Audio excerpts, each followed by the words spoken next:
pessoal, vamos hoje falar sobre a história do açúcar e seu papel aí no desenvolvimento e na evolução da humanidade. Bom, desde que nós nascemos, os seres humanos, que nós somos atraídos pelo sabor adocicado. Tá? Isso por conta do elevado teor de lactose no leite materno.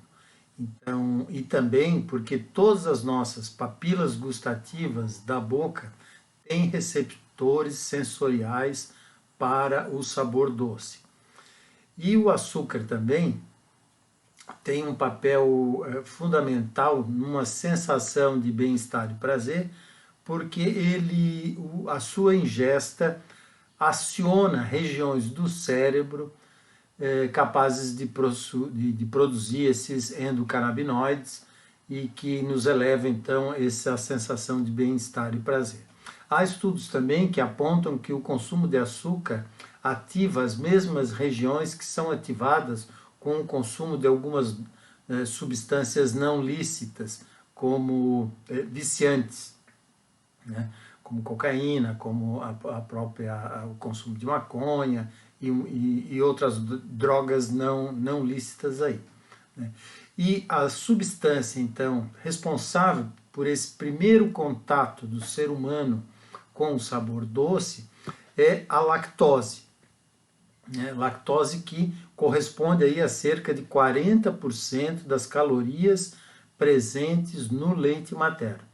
A lactose é um disacarídeo composto por duas unidades, uma unidade de galactose e outra unidade de glicose, ligadas por uma ligação glicosídica beta entre o carbono 1 da galactose e o carbono 4 da glicose. Aqui eu fiz uma representação chamada representação de Fischer, por conta do cientista do Emil Fischer, que foi quem desenvolveu essa estrutura, né? E que mostram as diferenças entre a galactose e a glicose. Diferenças essas que são por questões de isomeria de posição entre essas hidroxilas da cadeia, né? Tanto a galactose quanto a glicose são aldoses por conta desse grupo aldeído aqui presente, certo? E também são hexoses porque ambas possuem 6 carbonos. Muito bem.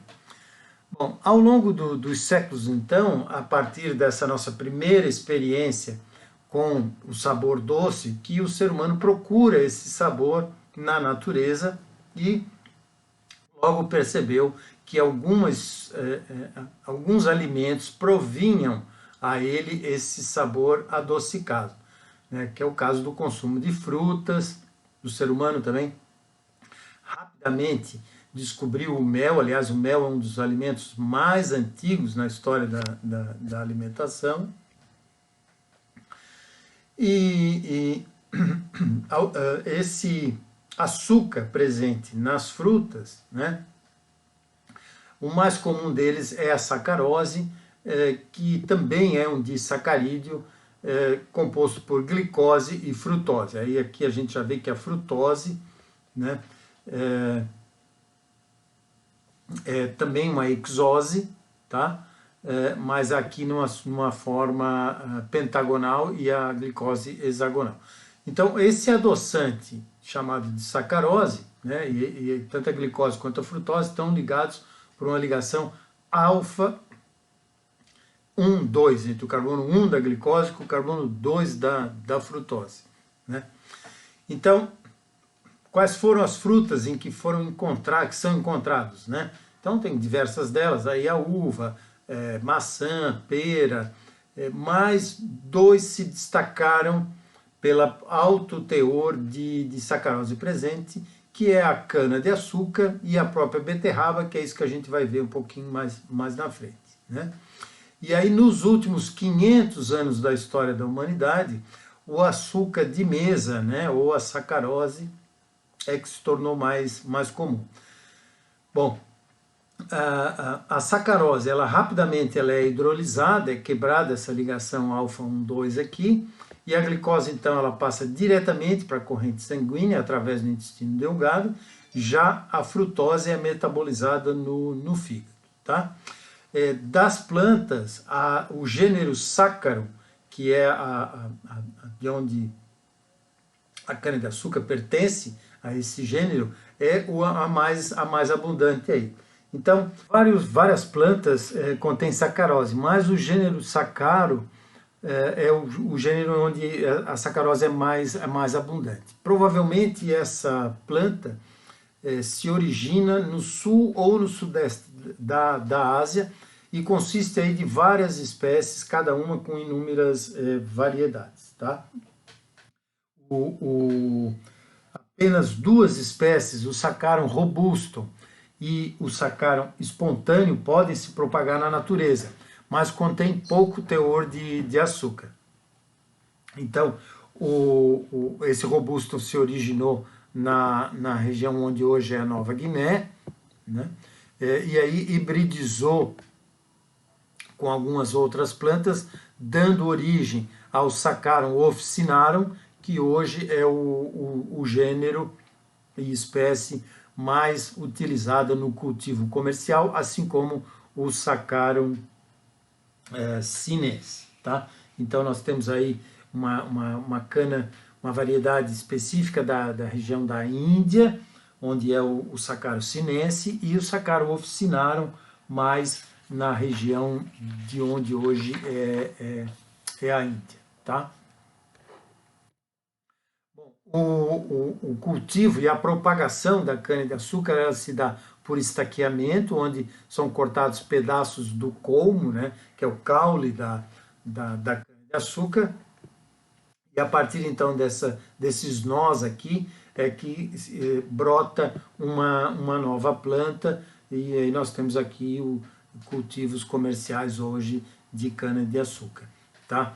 Essa planta aqui, depois ela é colhida e ela pode tanto ser deixada no solo, que acaba brotando uma nova planta aqui, ou simplesmente ela é arrancada e feito um novo plantio também por estaqueamento, tá? Se você deixa no solo e vai cortando, as gerações que vão surgindo vão diminuindo a produtividade, o que, por uma exploração comercial industrial, não é tão interessante, né? Então, acredita-se que foi no leste da Índia, cerca de 2.500 anos atrás, né? Então, cerca de 500 anos antes da Era Comum, que foi o ponto de origem para a indústria açucareira. E esse fato se deve a vários textos em sânscrito encontrados aí entre 400 e 200 anos antes de Cristo, que descrevem, né, diferentes usos e produtos à base de açúcar. Entre eles o Guda, que é menos puro, o Sarkara, que é o mais puro, e o próprio Kanda. Interessante que esses produtos indianos deram origem a palavras, a denominações de produtos adocicados no mundo ocidental. Então, de Kanda se originou a palavra candy, que em inglês significa doce ou bala, né? E Sarkara, que era esse açúcar um pouco mais puro lá, daí se originou o nome da sacarina, que é um edulcorante artificial já em desuso por conta dos seus efeitos adversos. Bom, a primeira referência ao açúcar ocorre então em 325 a.C., antes da Era Comum, logo depois um general, um almirante do exército de Alexandre o Grande, descreve sobre um junco que existia na Índia, que produz mel sem a ajuda de abelhas. Então essa foi a frase colocada no texto do Nearcos, esse almirante que pertencia ao exército de Alexandre o Grande. É muito provável que esse mel sem a ajuda de abelhas, essa descrição, tenha inspirado o almirante aí persa por conta não só do sabor adocicado, né, desse produto encontrado por eles lá na Índia, como também por conta da coloração, né? E esse almirante, o Nearcos, ele também descreve que os indianos consumiam um pudim feito de arroz, açúcar e cardamomo, né? Então, o que hoje a gente poderia chamar aí de arroz doce. Bom, rapidamente, o açúcar ele foi trazido para o continente, o lado ocidental do mundo, né? E as vantagens do açúcar logo se tornaram muito evidentes, né? Ele era facilmente misturado a outros ingredientes, era hidrossolúvel, podia ser utilizado para mascarar sabores amargos, né? Principalmente de algumas ervas de finalidade medicinal. Ele podia ser preservado por muito tempo, desde que armazenado em condições adequadas. O homem já conhecia os efeitos da desidratação pelo sal e logo percebe, até por uma proximidade física, né, sensorial do pó de açúcar com o pó do sal, do cloreto de sódio, e percebe que é possível também efetuar uma desidratação, assim como na salga, né, com os produtos cristalizados a partir do açúcar. Então vejam que o açúcar rapidamente entra na dieta ocidental. E vários autores médicos da antiguidade, Dioscórides, Plínio, Sêneca, Galeno, mencionam esse sal indiano e sua consistência que se assemelhava ao sal e que ele instalava na boca, né?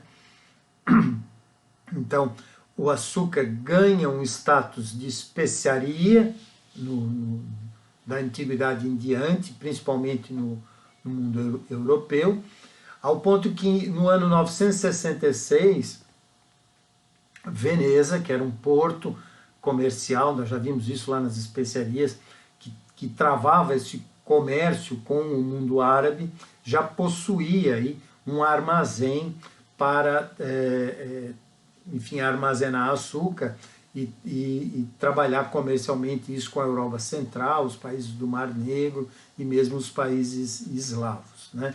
E aí, por volta do ano 1000, os árabes instalam na ilha de Creta, no Mediterrâneo, uma refinaria de açúcar, né? E os árabes chamavam essa ilha de Candi, né? Então, de novo, essa nomenclatura árabe dando origem ao nome, né? A própria palavra álcool, né, é uma palavra árabe. E é interessante que isso atraiu muito os cruzados, né, que mais ou menos as várias expedições cruzadas ocorrem aí por volta do ano 1000 para conquistar a Terra Santa, né, do domínio árabe.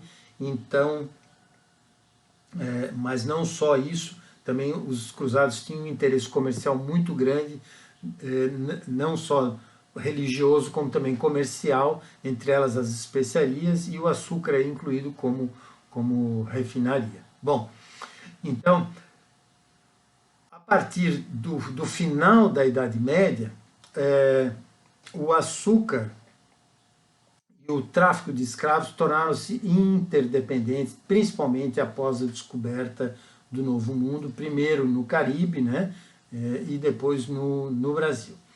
Em 1506, há registros que a Espanha começa a cultivar cana-de-açúcar nas Antilhas, que é aquele conjunto de ilhas que hoje nós conhecemos como Caribe, onde estão Cuba, a própria República Dominicana, né, que até hoje são grandes produtores de cana-de-açúcar.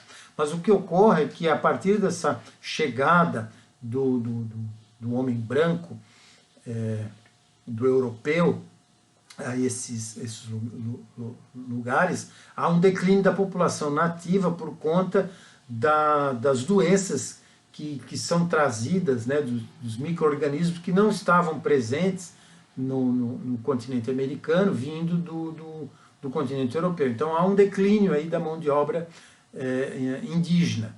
E a Europa, então, já era acostumada a comprar escravos gregos, turcos, albaneses, russos e até mesmo alguns negros africanos no mercado de Cafa, no mercado de escravos de Cafa, que fica onde hoje é a Crimeia, aqui as margens do Mar Negro. Então nós temos aqui o Mar Negro e aqui está a Crimeia, né? Bom, a Turquia está logo aqui, Grécia, Itália, a Rússia, né? Os países dos Balcãs. Então, esse mercado escravo, esses escravos oriundos de mercados de escravos, são levados para cultivar cana-de-açúcar no Novo Mundo, principalmente nas Antilhas. Bom, os portugueses, a partir de 1500, quando descobrem o Brasil, já havia um cultivo de cana-de-açúcar por conta do governo português nas ilhas da costa africana, em especial a ilha da Madeira.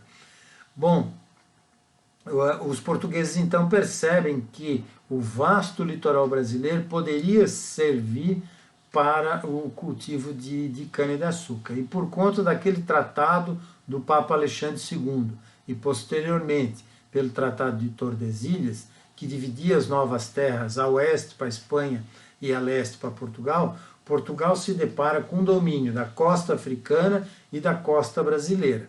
E aí esse intercâmbio de escravos e açúcar se torna, digamos assim, o ápice do mercado do governo português, e Portugal então passa a lucrar muito, tanto com a venda de escravos sequestrados na África, quanto também com a produção de açúcar em território brasileiro. Então, há aqui uma pequena linha do tempo, e nós podemos ver que em 1550 o Brasil tinha 5 fazendas de cana-de-açúcar. 73 anos depois, o Brasil tinha 350 plantações. Isso em 1623. Bom, Portugal e Espanha, então, passam a dominar o mercado mundial de açúcar.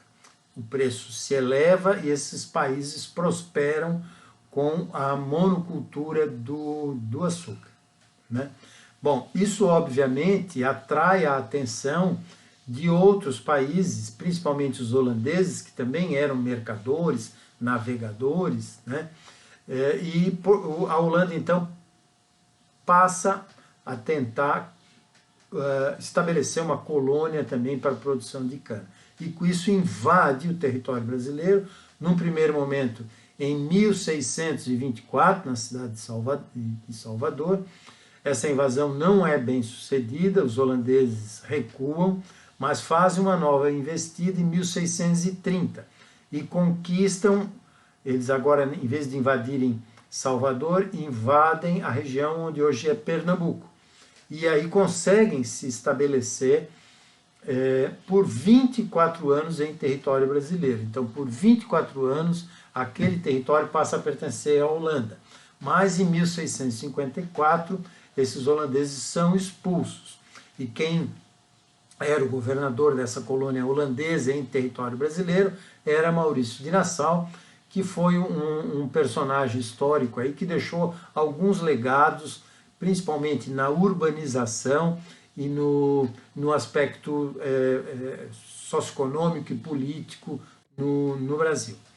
Bom, já no século XVIII, o Marggraf, que era um estudioso, um químico alemão, apresenta à Academia de Ciências de Berlim diversas plantas, chamadas de plantas açucareiras, capazes de ter um alto teor e de produzir bastante sacarose, e entre elas a beterraba, né?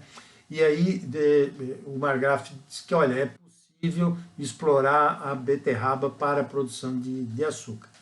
Bom, isso em 1745. Em 1786, 41 anos depois, um discípulo de Marggraf, Franz Karl Acker, constrói a primeira refinaria de açúcar de beterraba em território europeu. Bom, passado alguns anos, o Napoleão estabelece um bloqueio continental que determina que todos os portos europeus impedissem a entrada de embarcações inglesas. E com isso, esses países aqui passam a não mais ter relações comerciais com a Inglaterra por conta da rivalidade entre Napoleão e o governo inglês. E o bloqueio se dá nessa linha que eu estou assinalando aqui, e aqui também. Né? Com isso, Napoleão reserva 32 mil hectares para a produção de beterraba para gerar açúcar. Mas se vocês notarem, tem uma região aqui de Portugal, ó, que está livre desse embargo. Portugal era governado nessa época por Dom João VI, isso em 1806. Bom, Napoleão então recomenda que Dom João VI feche todo o território português ao comércio com os ingleses. Mas Dom João VI tinha uma relação comercial muito grande também com o governo inglês. Então, Dom João, com medo de uma invasão napoleônica, que de fato acaba ocorrendo, em 1808 transfere a corte da monarquia portuguesa para o território brasileiro, com grande reflexo também na história brasileira, porque isso fez com que o Brasil se desenvolvesse a passos mais acelerados a partir da vinda de Dom João VI ao Brasil. Então vejam como que na trama histórica as coisas vão se unindo, se entremeando, né? E uma coisa vai levando a outra. Então aqui nós estamos já no século XIX, no início do século XIX, mas no século XX, novamente nós temos aí uma outra questão envolvendo o açúcar com importância histórica, que é a crise do petróleo que ocorre na década de 1970. A primeira crise ocorre em 1973, né? A Organização dos Países Exportadores de Petróleo, chamada OPEP, em 73, resolve limitar a produção e com isso eleva-se o preço do petróleo no mercado mundial e há inclusive uma escassez ao ponto de que aqui no Brasil nós tínhamos uma espécie de controle, né, da venda de gasolina. Para vocês terem uma ideia, eu vivi essa época, sábado e domingo os postos de gasolina eram fechados. Havia também um horário, uma espécie de racionamento, né? Então, horários para postos de gasolina se estabelecer. Com isso, o Brasil, nessa época, estava governado pela ditadura militar. Então, a partir de 1973, esse governo tenta se tornar menos dependente da crise do petróleo, passa a incentivar mais a Petrobras, mas também cria o programa do álcool, chamado Proálcool. E aí o Brasil passa a produzir álcool a partir da cana de açúcar, né? Então, com um reflexo aí hoje que nós temos uma grande frota, hoje os carros são flex, mas houve uma época que se comprava carro a álcool, inclusive com preços mais vantajosos, etc., criando todo um mercado mundial, e hoje nós temos vários países, entre eles os Estados Unidos, também é um grande produtor de álcool combustível, só que lá o álcool é produzido a partir do milho e no Brasil a partir da cana de açúcar, né? E o açúcar, então, também é responsável pelo aumento e a disseminação na cultura mundial de três outros alimentos, que são o café, o chá e o chocolate, que nós veremos a seguir, em especial ainda nesse módulo, o café, e no próximo módulo falaremos do chá e do chocolate, tá bom? Até o próximo módulo, pessoal. Grande abraço!